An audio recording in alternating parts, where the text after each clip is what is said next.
Welcome to the 4Q podcast. My name is Sheena Shui. I have a Bachelor of Psychology, Masters of Counselling, and Masters of Social Work. My aim is to normalise rather than pathologise life. And in this podcast, we talk all things therapy, women's mental health, leadership, and business. So if you're ready to learn some tips, tricks, and hear some amazing stories to really amplify your life and your business, let's get into it. Welcome again to the 4Q podcast. Could this one thing be the reason that you're feeling burnt out, anxious, and possibly having relationship issues? What I'm talking about, what the thing could be, is that you've been conditioned to choose your career first and your life second. I have seen this in so many high-functioning women. So with high-functioning anxiety or high-functioning in society or whatever you want to call it, women who are at the top, whether it's top of their careers, top of their corporate industry, top of their business owners, working mums, whatever it might be, we have all been conditioned right from the get-go in school. What do you want to be when you grow up? And we're not saying be happy, what kind of lifestyle do you want to live? We're not saying that to kids or teenagers. We're asking them, what is the career choice? Like, that is the life choice they are going to have. And there's a huge discrepancy in that. If we're teaching people to choose a career first and life second. And this is something that I teach with the health professionals I work with in my business coaching that I do. But also I tease some of this in when I'm working with people's purpose at Savasana Collective, our holistic psychology and social work practice, is build your lifestyle first. Get clear on the vision of what your ideal lifestyle looks like 3 years from now, 5 years from now, 10 years from now, and reverse engineer it so that you build your business or career around those goals. And a lot of the time, what you'll realize is that a lot of the time it's going to be a business, a self-led business that is going to get you to those goals. And you're going to have to look at some different business models where you have a bit more passive income. You're able to scale higher through passive income streams. And maybe you're going to have to invest your money wisely and get wise with money. And this is interesting because there's so many facets about this that trigger people. One is talking about money. Another one is saying, I actually want to have a life where I can have some time with my kids. And if that means I have to cut back on work, that's okay. Because somehow we're valuing people who work hard, i.e. by working in a job, rather than people who work hard by being at home with the kids or doing that kind of stuff, which is the most valuable thing. We know from the brain research, the neuroscience, all of that, I don't know how many hundreds of thousands of studies now. The first 5 years of a child's life are so vital to their long-term psychological, physical, emotional development. And the key part of that comes from the primary caregiver. Even if they're in daycare, all of that, it still comes from that. So that's the thing, is that we're really valuing the wrong things, and we're really conditioned to value those things. And then we wonder why we're anxious, burnt out, and we have relationship issues. So that Harvard study, and I can link it in the notes, but the Harvard study showed us that the biggest predictor of longevity, so the biggest predictor of living a long life and living a long and happy life, is people who have strong relationships. So a lot of the people who were living into their 80s, 90s, over 100, and being healthy and happy and thriving in those ages, invested in their relationships along the way. They made sure that they were present with their friends and their family, and they made a point of making the time. If you don't make the time, it's not going to come about. And so this drives a lot of relationship issues. You also have relationship issues because you've worked so much that you gave the best of you and the best of your energy at work or in your business. And the people who are actually important in life, your family, your friends, your animals, whoever it might be, aren't getting the best of you. Other people are. And so it affects your relationship. You end up burnt out because you're trying to do all the things because you don't have the support network that we used to. Again, I've spoken about this numerous times, but in an individualistic society like that's in the US, Canada, Australia, England, unlike Eastern cultures like in the Mediterranean or in Indochina, so the Philippines, Thailand, India, China, that part of the world, they have that generational support, aunties, uncles, cousins, grandparents helping out financially, helping out with the chores around the house, cooking, cleaning, helping out with establishing generational wealth, helping out with the child rearing and getting kids to school and minded and all of that. So the pressure isn't there, and they're supporting each other to actually build wealth together. So we don't have that. So we are burnt out and anxious, and we're trying to do all the things on our own. But again, we haven't chosen the lifestyle. We made the mistake of choosing a career and not choosing a lifestyle. And I'm extremely lucky that somebody even asked me, when I applied for uni, I was 16 years old when I actually applied for uni, and I got in when I was 17. I started when I was 17. And so 16 years old, I had to choose my life and career path. And I'd always been interested in psychology. I was lucky in that way. But I applied for 6 different things. I applied for something that one of my mates was doing because I was like, I'm interested in business and all of that. So maybe I could study with them. And I also got into business and hotel management because I like the idea of, being in different places and traveling the world or whatever it might be. And I was lucky enough that I had a family member actually stop and say, that kind of industry, you're on call 24/7. I've known people in that industry. It's hard. It's all of this, whereas you wouldn't have that as much, to do a degree with your psychology. So I went with that.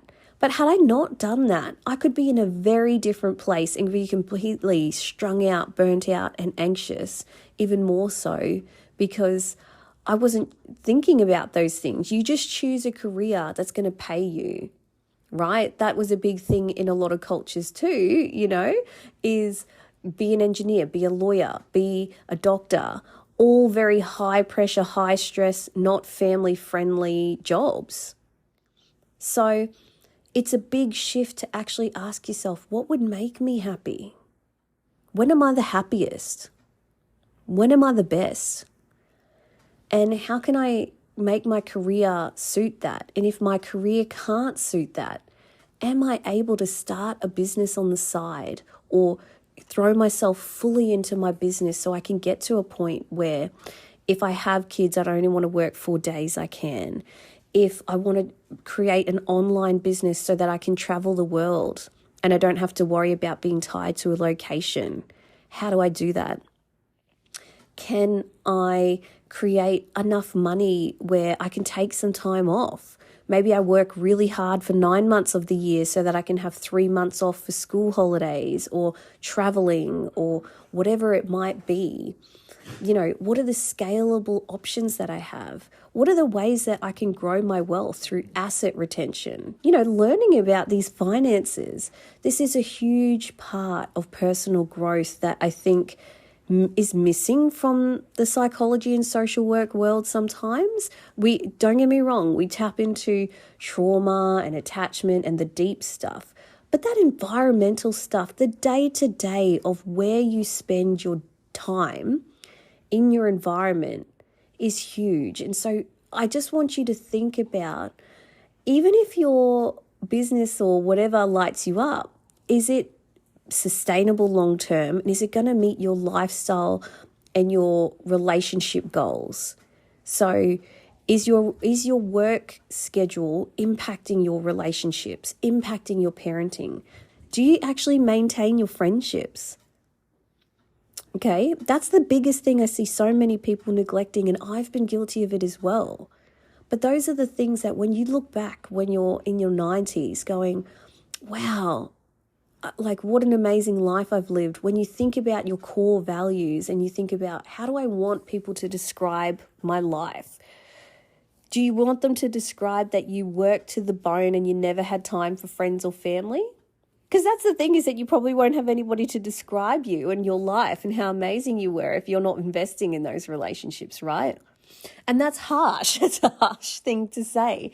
And we're going to have those sort of friends that maybe we've had where they're kind of going to be loyal no matter what, because you've invested enough time in the early days when maybe you were a kid or a teenager that you're connected, or maybe it's family and there's almost an obligation there. But we're talking about the relationships that you've truly invested time and love and energy into. So, to summarize, what I'm trying to get at here is the mistake that could be causing your anxiety, burnout, and relationship issues is that you've chosen a career without thinking about the life you want to lead. You've chosen to build a business without choosing the lifestyle you want to lead, or you've chosen an industry that doesn't suit who you are anymore. It's okay to completely, change industries. I've worked with some amazing people who, when we did the work together, they had some unfulfilled dreams. And it's incredible to watch them go through the process of acknowledging the unfulfilled dream and then going to the point where they acknowledge the unfulfilled dream and go, you know what, I think I'm just going to do this thing on the side, just to play, just to experiment, just to see what it feels like to maybe earn some money from doing this. And then they actually earn money and they love it, and it's easy and it's light and it gives them more freedom or flexibility. And they go, actually, you know what? This is great. And then being able to fully leave their corporate job or their, another business they maybe started but felt they were attached to into something else. It's incredible. And so if you haven't already, I do have a bit of an older video on YouTube, the Future Self meditation or visualization. That can be a really great way to just start to visualize what your future self looks like and feels like. If we work together, I help get you some tools to get clear, both logically, left hemisphere activities, and emotionally, right hemisphere activities, and integrating those together to really create a plan on what's your ideal life going to look like? What is your ideal lifestyle? Because often, if you just try to sit down with a pen and paper and think about it, you're not going to fully tap into the true core of what you want. You're often going to be influenced by unconsciously, not consciously, but unconsciously by comparison. So the things you've been seeing on Instagram, you're seeing all these people live this life. Oh, maybe that's what I want. Yeah, that looks fun. Or maybe you're unconsciously taking into consideration what your partner wants. You keep thinking about, what would our life look together? What would our life look together, rather than what do I want? And then thinking about, what would that integrate like with my partner? Because I can't tell you again how many people who I've worked with who've sacrificed so much of their dreams for their relationship. And what's even more heartbreaking is when that relationship doesn't work out. So, Don't do that. Don't do that. If you're in Brisbane, we have an event coming up called the Future Self Envisioning event that's coming up. So keep your eye out for that on the website or on socials. We're going to be launching that very soon. But if not, if you want to work on this, just start with that future self visualization.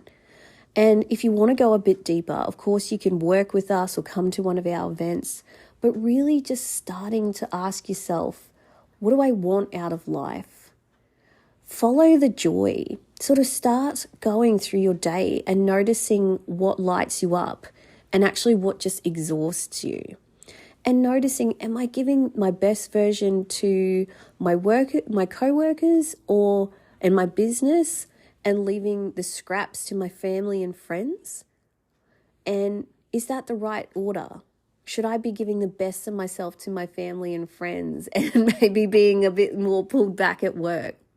Because the ideal thing is if you could do both. If you can love your work, but have it balanced so that you have time and energy for family, friends, experiences, travel, whatever that looks like for you, that's the goal. And don't be scared to chase it. Don't think to yourself, that's only something wealthy people do. That's only something that, yoga instructors teaching a retreat in Bali can do. I know plenty of mums who've maybe started a membership and they're working 20 hours a week now, an online membership teaching something that they know. Maybe it's offering one-to-one services at a high rate. Maybe you're supervising other people in your industry. What can you teach people that people will pay for, right? Selling online courses or doing some creative industry stuff, website design or branding or whatever it might be, where your time isn't tied to the money, but your creativity is tied to the money. So whether that thing takes you 3 hours to create or 1 hour to create, doesn't matter. People are paying for the output. They're paying for the result. Ask yourself, what could I do to support my ideal lifestyle? How can my career and my business get me there? And what are the blocks that I have? What are the mental blocks around money, my relationship, ideas of why it can't work? What is stopping me from even daring to dream? And then actioning the dream. So I'm being a bit hard on you here today. I'm being a bit straight and a bit forward, and it's just the energy that I'm tapping into at the moment, and it feels good on my end. But I hope that it resonates with you as well. I hope that you're able to get clarity from this episode. If you just had one little light bulb moment, that means the world to me. Or maybe you shifted something. If it has, please let me know or leave a positive review on the podcast. Every time you leave a positive review, it just pushes it out to more people, and that's what we want. We want more people to really experience new ways of thinking and new ways of working on themselves. Imagine if everybody was so happy in their career and their lifestyles. What a different world we would live in, right? All right, thank you for being here. Thank you for taking the time for yourself, and I will see you in the next episode of the 4Q podcast. Bye for now.